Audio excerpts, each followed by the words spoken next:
Good afternoon, I'm Kelisha Williams with the Midday News. Here's what we have in the bulletin.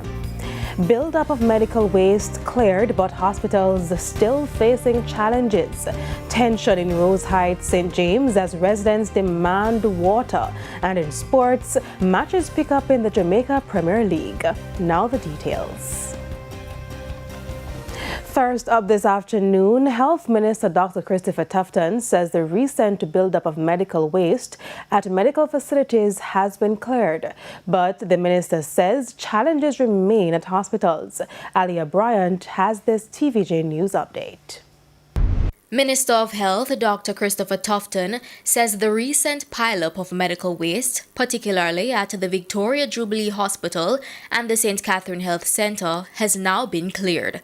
However, he adds that it's important to remember this is an ongoing issue and that medical waste accumulates every day and requires constant attention. What is required is a consistent removal process and, of course, disposal in the right way. Part of the challenge with medical waste is that we manage two incinerators, one here in Kingston, another out west. We've had a lot of issues with those facilities. I have a particular opinion on it. It's not yet policy, but I don't know if we're capable or have the technology and the competencies currently to manage in a consistent way the medical waste that we generate as a country. Dr. Tufton highlighted that while the removal of medical waste has improved, he believes more needs to be done to ensure proper management across all facilities. It's something I've instructed the technocrats in the ministry to look at with the intention of upgrading what is there and possibly, if it points in that direction, the possibility of some outsourcing. More outsourcing, more long-term outsourcing. Meanwhile, as the country comes out of the Christmas season and approaches the new year, Minister Tufton says medical facilities are seeing an increase in trauma cases, mostly the result of motor vehicle crashes. We want to just encourage Jamaicans to be careful on the road, take the precaution, don't drink and drive, have a designated driver, but also consumption and overindulgence normally creates problems too at the accident and emergency. So people who maybe eat too much, drink too much, they don't meet an accident, but it creates challenges for them because they're not accustomed to it or they just overdo it. He's urging everyone to enjoy celebrations responsibly. Alia Bryant, TVJ News. There is more tension in Rose Heights in St. James as residents have again blocked sections of the main road protesting the lack of water. This is the second time in a week that residents have staged a protest over the issue. Alia Bryant has the details. 3 months, 4 months, no water.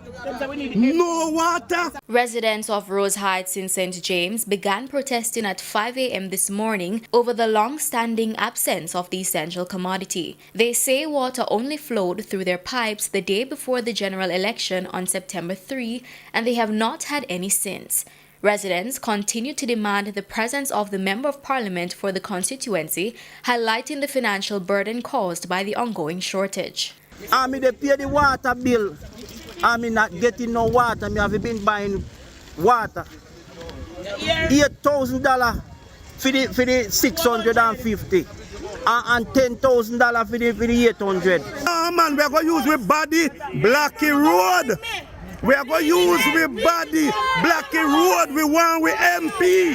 Authorities have since made contact with various agencies in an effort to restore order as best as possible. We made contact with members of the political directorate and management in National Water Commission who have started efforts to get water in their pipe based on what they have reported to us.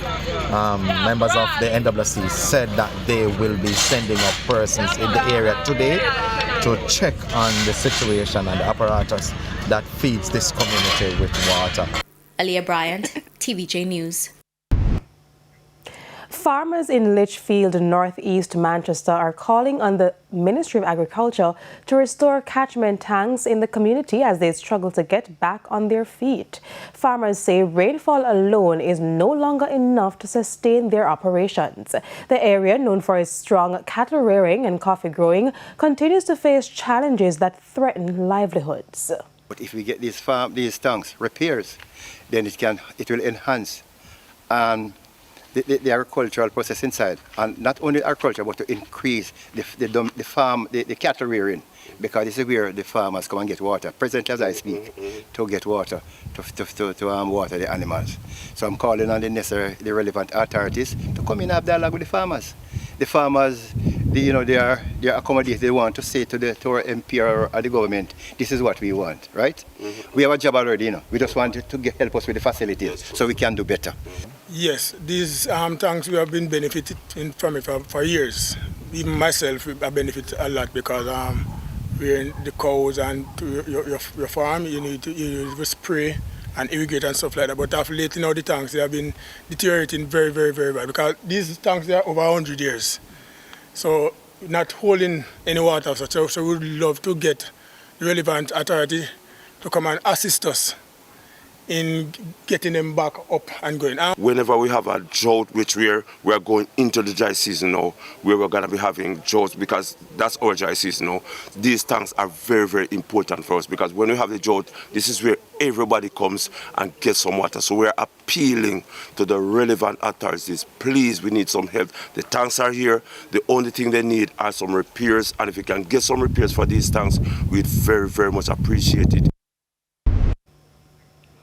Improvements in literacy and numeracy, character development, and equitable allocation of resources to schools.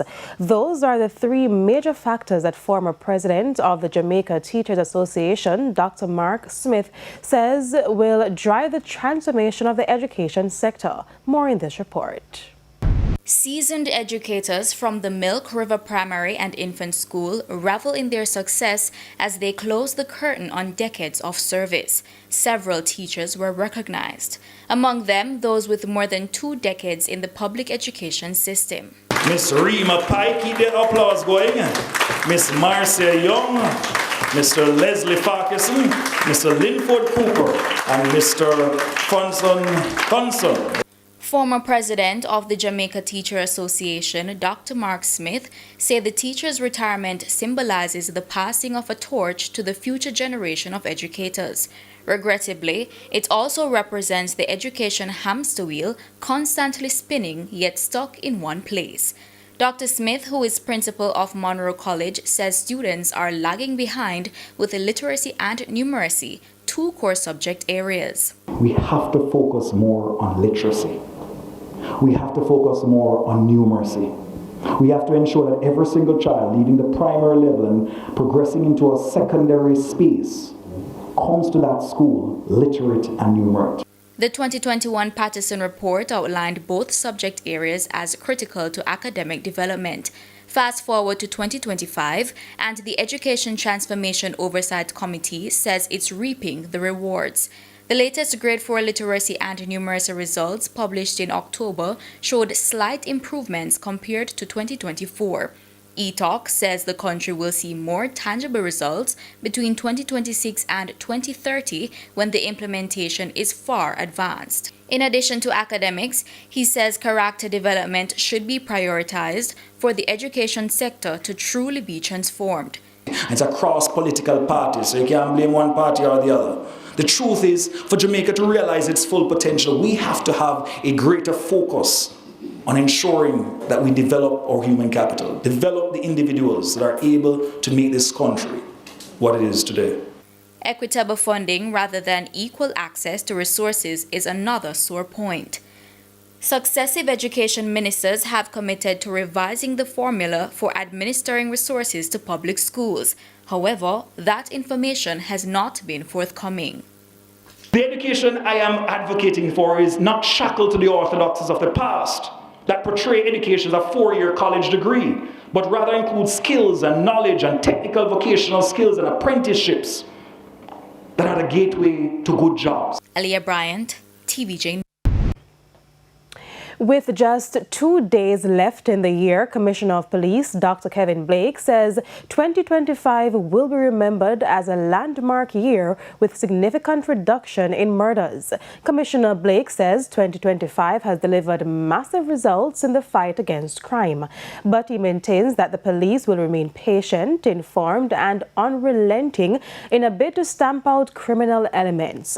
In his comprehensive end-of-year review, Dr. Blake promised that the 43% reduction in murders and 17% decline in major crimes, the Jamaica Constabulary Force will remain measured but firm as it looks to save additional lives. Offer the Jamaican public this assurance. The gains we are seeing are sustainable, provided this level of cohesion, support and partnership continues. Shootings are down by 32% compared to last year, and reported rapes declined by 27%. While we remain acutely aware that even one violent act is one too many, the downward trajectory is undeniably encouraging. So significant is the reduction in violent crimes that even while there have been relatively small increases in two areas, namely robberies and break-ins, there is still significant reduction in overall major crimes.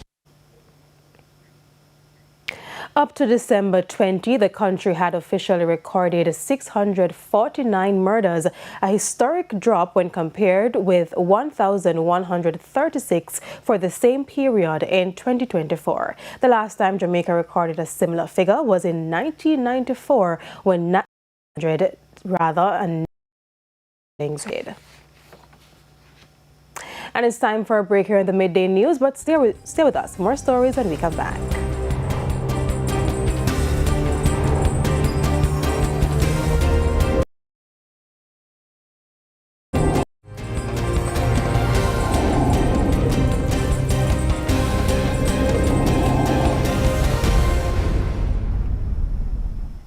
Welcome back to the Midday News and thanks for staying with us.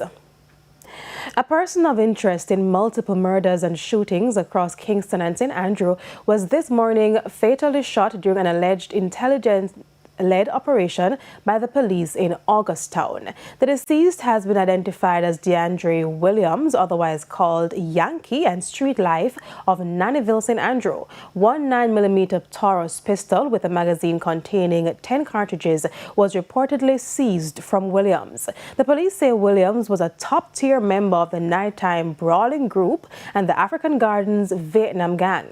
18 men aligned to the African Gardens Vietnam Gang were also apprehended and taken into custody during the operation. As at December 29, there have been 311 fatal shootings involving the security forces. There were 189 fatal shootings in all of 2024. And it's now time for the Business Minute.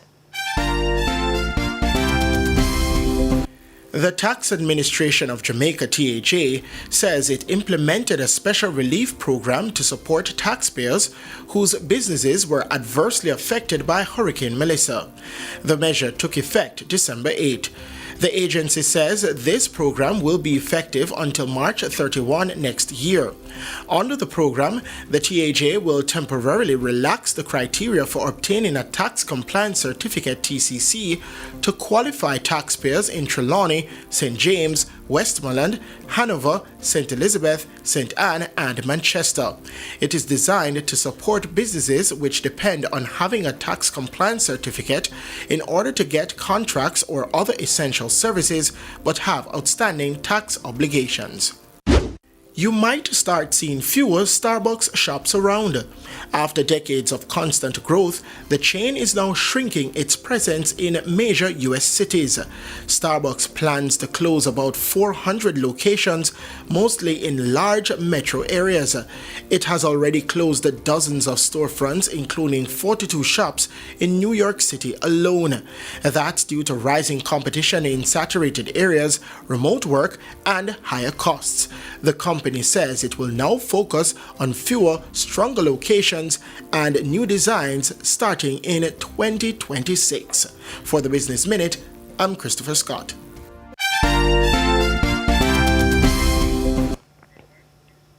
And it's time now for the top regional and international stories.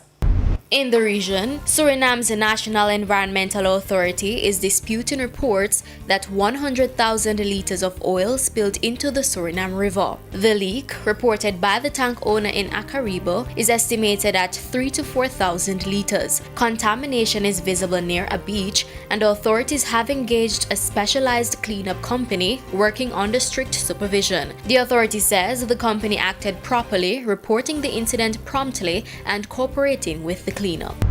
And on the international scene, over a dozen people are dead and nearly 100 others injured after Mexico's interoceanic train derailed Sunday. The crash happened on the main line between Veracruz and Salina Cruz. The Mexican Navy says 36 passengers were hospitalized, with others treated for minor injuries. Hundreds of rescue workers were deployed as officials launched an investigation into the cause. And those were the top regional and international stories. I'm Aaliyah Bryant.